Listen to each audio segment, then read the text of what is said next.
वैशाली तो उनका गृह जिला है और वैशाली में तो आते ही रहते हैं, कई कार्यक्रम किए हैं।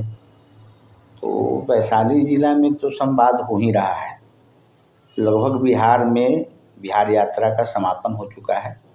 सभी जिला में माननीय राष्ट्रीय अध्यक्ष जी गए हैं और सिर्फ अपने कार्यकर्ताओं से नहीं, राष्ट्रीय लोक मोर्चा के कार्यकर्ताओं से ही नहीं, एनडीए के कार्यकर्ताओं से भी फीडबैक लिया गया है और उस फीडबैक के आधार पर हम लोग रणनीति तैयार करेंगे कि कुछ सीटें जो लोकसभा चुनाव में हम लोग खो दिए थे, जिस कारण से हो, उसको इस बार क्षतिपूर्ति कर लेना है।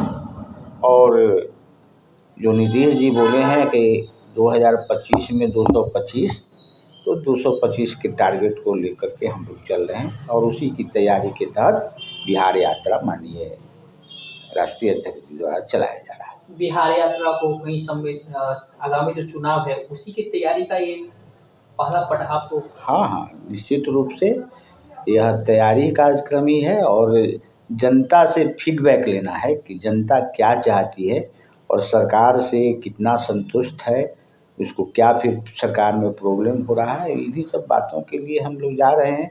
पूरे बिहार में दौरा चल रहा है और एक सशक्त रणनीति तैयार करने के लिए हम लोग पूरा बिहार में बिहार यात्रा कर रहे हैं। राष्ट्रीय लोक मोर्चा कितनी सीटों पर चुनाव लड़ेगी? राष्ट्रीय लोक मोर्चा नहीं, एनडीए गठबंधन की बात कीजिए। एनडीए गठबंधन 243 सीट पर चुनाव लड़ेगी और उसमें जो राष्ट्रीय लोक मोर्चा का अपना अहम योगदान होगा और सब लोग बैठकर बात करेंगे और जो भी सीट आएगा सब पर लड़ेंगे। जितना सीट आएगा 100% स्ट्राइक रेट होगा। क्या लगता है कितने सीटों का मांग करेंगे? कितने सीटों का मांग करेंगे, यह मांग करने की बात नहीं होती है। ये सब जो है वह बंद कमरे में होता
आप एनडीए के घटक दलों से जुड़े हुए हैं।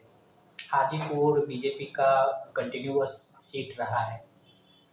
चूँकि इस बार का जो चुनाव है, बहुत सारे दावेदार हैं, तो इसको किस तरह से देखते हैं? दावेदार बहुत सारे हैं, लेकिन सिटिंग विधायक हैं यहाँ के माननीय अवधेश जी, और सिटिंग विधायक का इनका कार्यकाल भी उतना खराब नहीं रहा है, इसलिए यहाँ कोई ऐसा मुद्दा नहीं है। हमको नहीं लगता है कि किसी दूसरे को यहाँ मौका मिलने वाला है। अवधेश जी इलेक्शन में आएंगे। एनडीए के पार्ट कहे जाने वाले चिराग पासवान और चाचा साथ है, लेकिन पिछले चुनाव विधानसभा चुनाव में चिराग पासवान ने जेडीयू का खेल बिगाड़ा था। इस बार चाचा का कहीं नोक-झोंक चल रहा है एनडीए के साथ, तो क्या इस बार चाचा या मतलब चाचा खेल बिगाड़ देंगे जेडीयू का?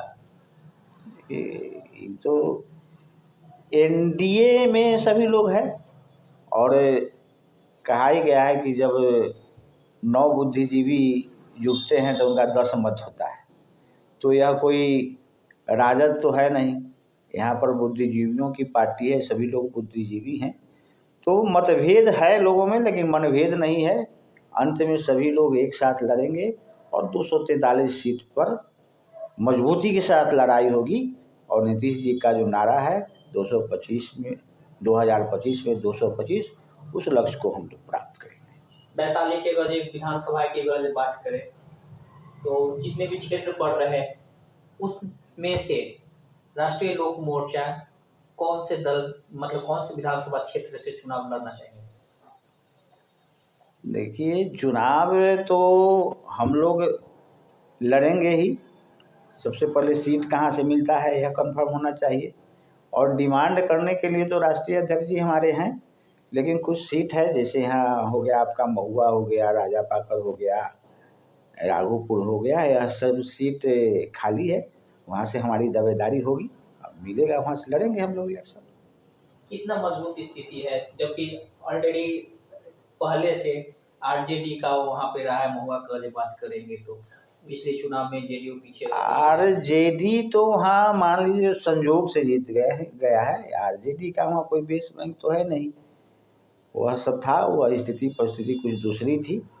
और जब इस बार हम लोग मजबूती से लड़ेंगे तो आरजेडी कहीं नहीं रहेगा लड़ाई। महाराष्ट्र विधानसभा की बात करें, वहाँ पे भी आरजेडी नहीं, सही है। तो सबका जो पिछले परिदृश्य को जब अवलोकन आप कीजिएगा तो उसमें बहुत सारी बात होगी। जीतने का, आरजेडी के जीतने के बहुत सारे कारण थे, और उन कारणों को दूर किया जाएगा निश्चित रूप से। और एनडीए सशक्तिकरण से और शक्ति से पूरा लड़ेगी और जीत हासिल करेगी। क्या वैशाली की सारी सीटें पे एनडीए की इस बार दावेदार है? वैशाली में तो हम लोग थे ही, पिछले बार थे। इस बार कुछ स्थिति परिस्थिति इस तरह हो गई थी जिसके कारण सीट कमा था, लेकिन 8 सीट है तो 8 में से 8 पर तो हम लोग जीत लगभग दर्ज कर चुके हैं कई बार। तो ऐसी कोई बात नहीं है, हम लोग पूरा 8 सीट पर लड़ेंगे और ज़्यादातर सीटों पर जीतेंगे। वैशाली की एक महत्वपूर्ण सीट की बात करें, राघोपुर, आरजेडी का गढ़, क्योंकि आरजेडी का गढ़ अगर रहता तो तेजस्वी यादव अगर 30,000 वोट, दूसरा एक दल के लोग हैं वो अगर 30,000 वोट नहीं काटे होते, बैजनाथ सिंह का लड़का है जो अभी लड़ा है एमएलसी इलेक्शन भी, तो क्या समझते हैं आप, तेजस्वी यादव जीत जाते? तेजस्वी यादव तो हारे हुए थे। तेजस्वी साहब जीत गए हैं, लेकिन इस बार नहीं ना जीतेंगे। इस बार ऐसा नहीं होने जा रहा है जो सोच रहे हैं। तो क्या एनडीए के कोई ऐसे प्रत्याशी जो लग रहा है कि इस बार? जरूर बहुत सारा प्रत्याशी वहाँ पर है। एनडीए का प्रत्याशी तो है ही, हमारे जो बीजेपी से विधायक रह चुके हैं वहाँ से, वह भी हैं, प्रबल दावेदार हैं, और लोग भी हैं।